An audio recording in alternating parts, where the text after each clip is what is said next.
Hi, Reggie here, speaking about healing America's narratives, the feminine, the masculine, and our collective national shadow.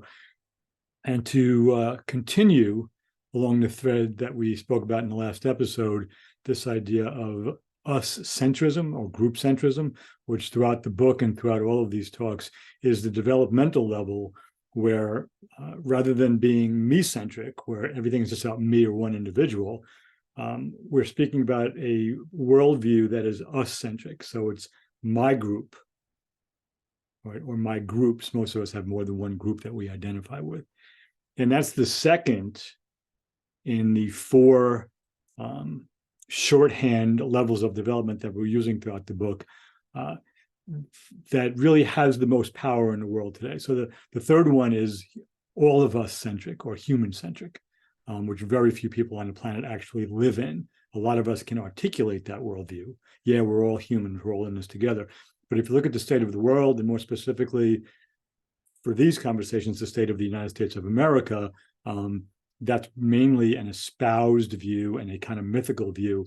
It really doesn't exist in the United States. It's us against them, whether it's Democrats versus Republicans, whether it's the MAGA group within the Republicans against more moderate Republicans, whether it's conservatives and liberals on a grander scale, whether it's states versus the federal government.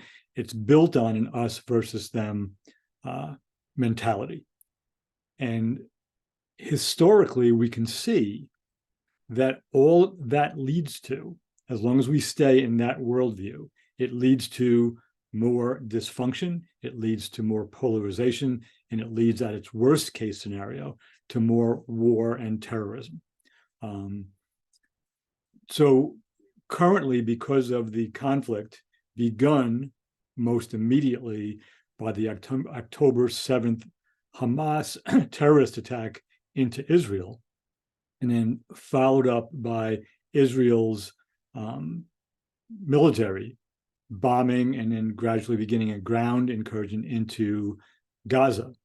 And then with the whole background of Israel basically treating the Palestinian people, we're separating them now from Hamas, a terrorist group, as prisoners in a big prison camp, basically in the West Bank and in Gaza, where the Palestinian people live under Israeli rules and regulations with checkpoints and no freedom to really leave easily, et cetera. So there's a whole historical context there that I don't have the time or the expertise to go into, but I want to bring it back again to this us versus them.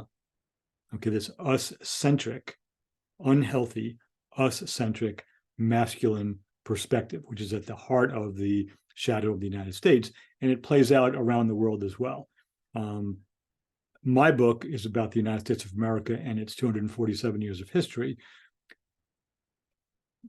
But the underlying developmental worldview that I speak to in the book is not exclusive to the United States.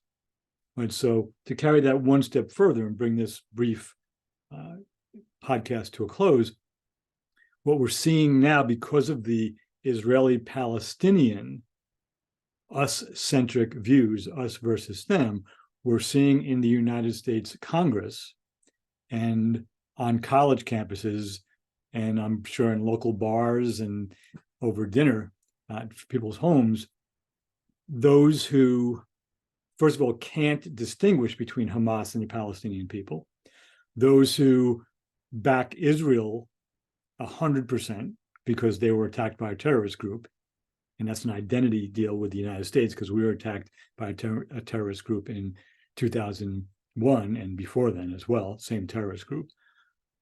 And those who, have a real strong affinity toward the Palestinian people as opposed to Hamas, the terrorist group. And what I'm waiting for in international, national, and local leadership, and in international, national, and local media, and there are a few of these people already, but for people who are able to say, okay, here's what I stand for. I stand for the right of every individual to have a more or less healthy, happy life. That's true for Palestinian civilians. It's true for Israeli civilians and civilians anywhere in the world. And I stand against those terrorist groups and those highly trained militaries who, because it's always been this way, feel that the way to get their point across is to kill lots of people.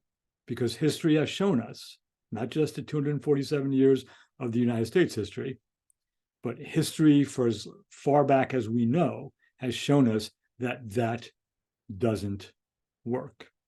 It leads to more killing. I mean, Buddha said, and I'm going to paraphrase this, hatred does not end due to hatred. It only ends due to love. And Gandhi and then Dr. King iterated that in different ways as well.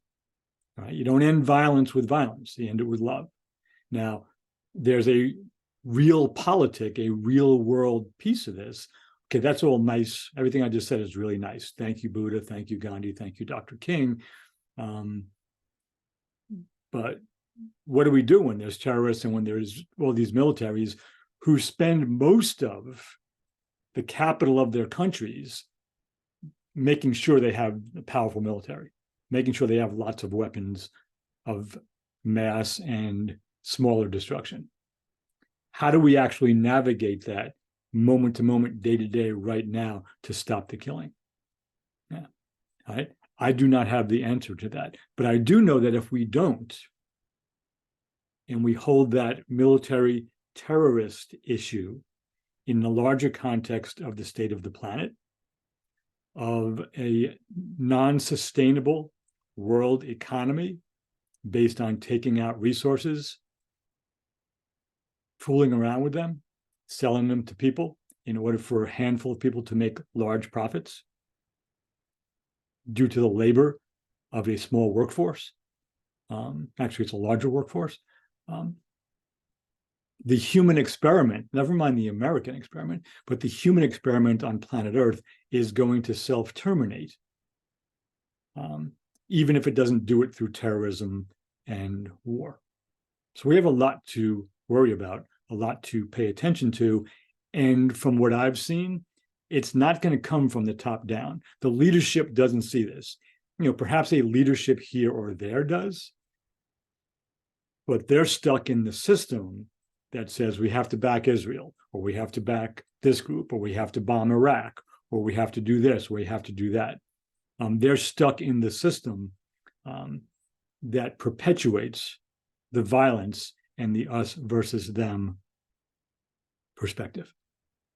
So I apologize for leaving you on a bummer here, but the issue that we're facing in this group-centric worldview, and just to be clear again, it's an unhealthy, us-centric, masculine worldview. And again, for those of you who haven't read the book or listened to any of these podcasts, that doesn't mean that men are bad and women are good.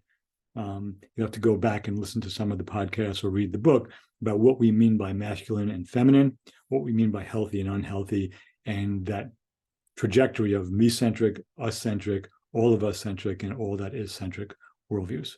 So again, thank you for listening in. Do what you can to manifest love today with people you know and people that you don't know. Thanks for tuning in. I'll see you next time.